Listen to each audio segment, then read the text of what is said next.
Hello everyone, welcome to my channel. ನಾನು Hema. Friends, ಇವತ್ತಿನ ದಿನ ಅಮ್ಮನವರಿಗೆ ಮತ್ತೊಂದು ವಿಧಾನದಲ್ಲಿ ಯಾವ ರೀತಿ ನಾವು ಸೀರೆಯನ್ನು ಉಡಿಸಿ ಅಲಂಕಾರ ಮಾಡ್ಬೋದು ಅಂತ ತೋರಿಸ್ಕೊಟ್ಟಿದ್ದೀನಿ.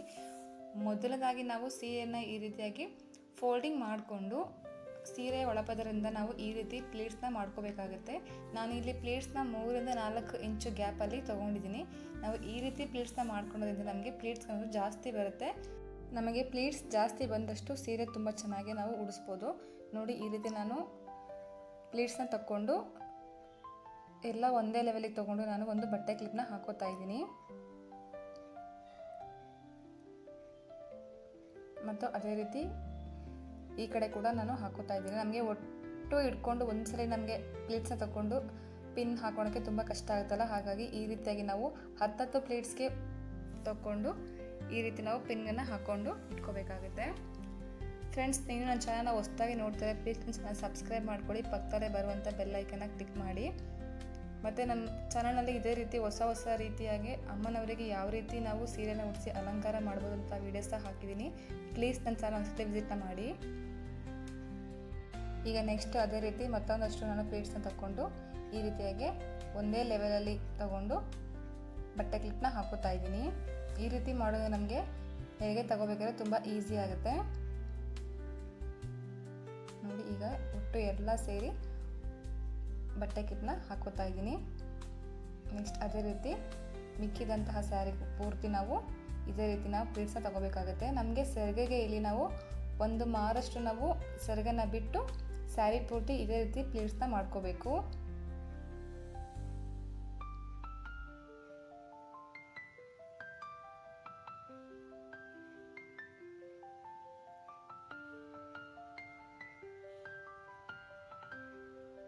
ಹೊಸದಾಗಿ ಯಾರೆಲ್ಲ ಹಬ್ಬನ ಮಾಡ್ತಾ ಇರ್ತಾರಲ್ಲ ಅಂಥವ್ರಿಗೆ ನಿಮಗೆ ಸಮಯ ಇದ್ದರೆ ಹಬ್ಬಕ್ಕಿಂತ ಮುಂಚೆ ಈ ರೀತಿಯಾಗಿ ನಾವು ಒಂದ್ಸಲಿ ಸೀರೆನ ಪ್ಲೀಟ್ಸ್ ಮಾಡಿಕೊಂಡು ಅಮ್ಮನವರಿಗೆ ಉಡಿಸಿ ನೋಡಿ. ಆವಾಗ ನಿಮಗೆ ಪ್ರಾಕ್ಟೀಸ್ ಕೂಡ ಆಗುತ್ತೆ ಮತ್ತು ನೀಟಾಗಿ ನಾವು ಸೀರೆನ ಉಡಿಸಿ ಅಲಂಕಾರ ಮಾಡ್ಕೋಬೋದು.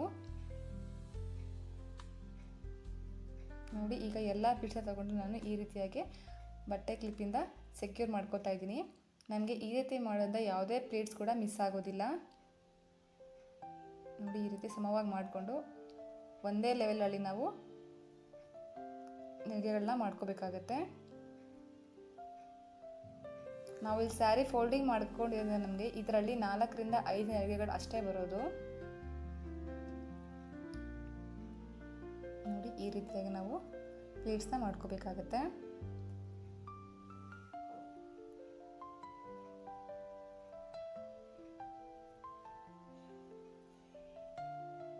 ಮನೆಯಲ್ಲಿ ಒಬ್ಬರೇ ಇರ್ತೀವಲ್ಲ ಫ್ರೆಂಡ್ಸ್, ಎಲ್ಲ ಒಂದೇ ದಿನ ಮಾಡ್ಕೊಳೋಕ್ಕೆ ತುಂಬ ಕಷ್ಟ ಆಗುತ್ತಲ್ಲ, ಹಾಗಾಗಿ ನಾವು ಹಬ್ಬದ ಹಿಂದಿನ ದಿನ ಈ ರೀತಿಯಾಗಿ ಸೀರೆಯನ್ನು ಪ್ಲೇಟ್ಸ್ ಮಾಡಿ ರೆಡಿ ಮಾಡಿ ಇಟ್ಕೊಂಡ್ರೆ ನಮಗೆ ಹಬ್ಬದ ದಿನ ಪೂಜೆ ಮಾಡ್ಕೊಳೋದಕ್ಕೆ ಮತ್ತು ಅಲಂಕಾರ ಮಾಡೋದಕ್ಕೆ ತುಂಬ ಈಸಿ ಆಗುತ್ತೆ. ನೋಡಿ, ಅದೇ ರೀತಿ ನಾನು ಸ್ವಲ್ಪ ಗ್ಯಾಪಲ್ಲಿ ಇದೇ ರೀತಿ ಪ್ಲೇಟ್ಸ್ನ ಮಾಡಿಕೊಂಡು ಗುಂಪಿನ ಹಾಕೋತಾ ಇದ್ದೀನಿ.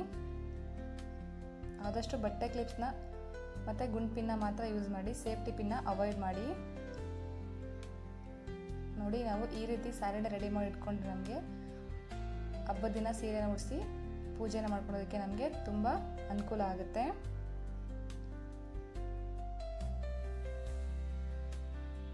ಈಗ ನಾನು ಪೀಠ ರೆಡಿ ಮಾಡಿಕೊಂಡು ಈ ರೀತಿ ಒಂದು ಬಾಕ್ಸನ್ನು ಇಟ್ಕೊಂಡಿದ್ದೀನಿ. ಅದರಲ್ಲಿ ಅರ್ಧದಷ್ಟು ಅಕ್ಕಿಯನ್ನು ತುಂಬಿಕೊಂಡು ಇಟ್ಟಿದ್ದೀನಿ. ಈಗ ನೆರಿಗೆಗಳು ಏನು ಮಾಡ್ಕೊಂಡಿದ್ವಲ್ಲ ಅದನ್ನು ನಮಗೆ ಎಷ್ಟು ಉದ್ದ ಬೇಕು ಅಷ್ಟು ನೋಡಿ ನಾವು ಮಿಕ್ಕಿದನ್ನು ಆ ಬಾಕ್ಸ್ ಒಳಗಡೆ ಟಕ್ ಮಾಡ್ಕೋಬೇಕಾಗತ್ತೆ.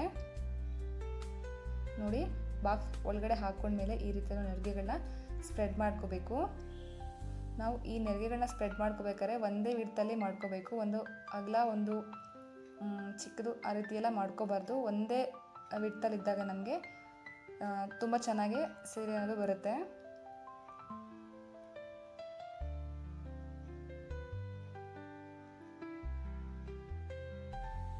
ನಾವು ಈ ರೀತಿ ನೆರಿಗೆಗಳನ್ನ ಮಾಡ್ಕೋಬೇಕಾದ್ರೆ ಮೇಲ್ಗಡೆ ಪಾರ್ಟಲ್ಲಿ ಏನು ಹಾಕಿದ್ದೀವಲ್ಲ ನಾವು ಬಾಕ್ಸ್ ಒಳಗಡೆ ನೆರಿಗೆಗಳನ್ನ ಒಂದು ಕೈಲಿ ಇಟ್ಕೊಂಡು ನಾವು ಈ ರೀತಿ ಪ್ಲೇಟ್ಸ್ನ ಮಾಡ್ಕೋಬೇಕು. ಇಲ್ಲ ಅಂತಂದರೆ ನಾವು ಜಕ್ಕೊಂಡ್ರೆ ಅದು ಸ್ವಲ್ಪ ಸಡ್ಲ ಆಗುತ್ತೆ. ಹಾಗಾಗಿ ನಾವು ನಿಧಾನಕ್ಕೆ ಒಂದು ಕೈಲಿ ಹಿಡ್ಕೊಂಡು ಇನ್ನೊಂದು ಕೈಲಿ ನಾವು ಪ್ಲೇಟ್ಸ್ನ ಈ ರೀತಿ ಸ್ಪ್ರೆಡ್ ಮಾಡ್ಕೋಬೇಕಾಗತ್ತೆ. ನೋಡಿ, ಈಗ ನಾನು ತಟ್ಟೆಯಲ್ಲಿ ಅಕ್ಕಿ ಇಟ್ಕೊಂಡು ಮತ್ತು ಅದರ ಮೇಲೆ ಇನ್ನೊಂದು ಕಲಶನ ಇಡ್ತಾ ಇದ್ದೀನಿ. ನಾನಿಲ್ಲಿ ನಿಮಗೆ ತೋರಿಸೋದಕ್ಕೋಸ್ಕರ ಸ್ಟೀಲ್ ಇಟ್ಟಿದ್ದೀನಿ. ನೀವು ಸ್ಟೀಲ್ ಕಳಸವನ್ನು ಇಡಬೇಡಿ. ತಾಮ್ರ, ಬೆಳ್ಳಿ ಅಥವಾ ಪಂಚಲೋಹ ಬೇರೆ ಯಾವುದಾದ್ರೂ ಇಟ್ಕೊಳ್ಳಿ, ಸ್ಟೀಲ್ ಮಾತ್ರ ಇಡಬೇಡಿ. ನೋಡಿ, ನಾನು ಕಳಶದ ಹಿಂಭಾಗದಿಂದ ಮುಂಭಾಗಕ್ಕೆ ಸೆರಗ ತಗೊಂಡು ಮತ್ತೆ ಹಿಂಭಾಗದಿಂದ ಈ ರೀತಿ ಮುಂಭಾಗಕ್ಕೆ ಬರೋ ಥರ ನಾನು ಸೆರಗನ್ನು ಹಾಕ್ಕೊಂಡಿದ್ದೀನಿ. ಈಗ ಪಿನ್ನನ್ನು ತಗೊಂಡು ನಾವಲ್ಲಿ ನೆರಿಗೆಗಳನ್ನ ಮಾಡ್ಕೋಬೇಕಾಗತ್ತೆ. ನೋಡಿ, ಈ ರೀತಿಯಾಗಿ ಪ್ಲೀಟ್ಸ್ನ ಮಾಡಿಕೊಂಡು ನಾವು ಒಂದು ನೂಲಿಂದ ಈ ರೀತಿ ಸೊಂಟಕ್ಕೆ ಕಟ್ಕೊಂಡಾಗ ನಮಗೆ ನೀಟಾಗಿ ನಾವು ನೆರಿಗೆಗಳನ್ನ ಸ್ಪ್ರೆಡ್ ಮಾಡ್ಕೋಬೋದು. ನೋಡಿ, ಈಗ ಈ ರೀತಿ ಕಾಣಿಸ್ತಾ ಇದ್ದಾರೆ. ಈಗ ಡಾಬನ್ನು ಹಾಕೊಳ್ಳೋಣ. ನೆಕ್ಸ್ಟ್ ನಮ್ಮ ಹತ್ರ ಇರುವಂಥ ಒಡವೆಗಳಿಂದ ನಾವು ಅಮ್ಮನವರಿಗೆ ಅಲಂಕಾರವನ್ನು ಮಾಡ್ಕೋಬೇಕು. ನೋಡಿ, ಈಗ ಅಮ್ಮನವರಿಗೆ ಮೊಗಸಿರಿಯನ್ನು ಹಾಕಿ ಅಲಂಕಾರವನ್ನು ಮಾಡ್ತಾ ಇದ್ದೀನಿ.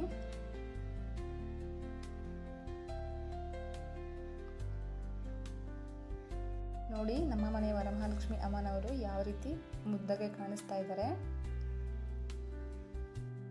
ನಾನು ನನ್ನ ಚಾನಲ್ನಲ್ಲಿ ಇದೇ ರೀತಿ ಹೊಸ ರೀತಿಯಾಗಿ ಅಮ್ಮನವರಿಗೆ ಯಾವ ರೀತಿ ಸೀರೆಯನ್ನು ಉಡಿಸ್ಬೇಕು ಅಂತ ತುಂಬ ವೀಡಿಯೋಸ್ ಹಾಕಿದ್ದೀನಿ. ಪ್ಲೀಸ್ ನನ್ನ ಚಾನಲ್ಸಲ್ಲಿ ವಿಸಿಟ್ನ ಮಾಡಿ. ನಿಮಗೆ ಈ ವಿಡಿಯೋ ಸ್ವಲ್ಪ ಇಷ್ಟ ಆಗಿದೆ, ಪ್ಲೀಸ್ ನನ್ನ ಚಾನಲ್ ಸಬ್ಸ್ಕ್ರೈಬ್ ಮಾಡ್ಕೊಳ್ಳಿ. ಪಕ್ಕದಲ್ಲೇ ಬರುವಂಥ ಬೆಲ್ ಐಕನ್ನ ಕ್ಲಿಕ್ ಮಾಡಿ, ಲೈಕ್ ಮಾಡಿ, ಶೇರ್ ಮಾಡಿ, ಕಾಮೆಂಟ್ಸ್ ಮಾಡಿ. ಹಾಗೆ ನಿಮ್ಮ ಫ್ಯಾಮಿಲಿ ಆ್ಯಂಡ್ ಫ್ರೆಂಡ್ಸ್ಗೆ ಶೇರ್ ಮಾಡಿ. ಇದೇ ರೀತಿ ಸಪೋರ್ಟ್ ಮಾಡಿ. Thank you for watching.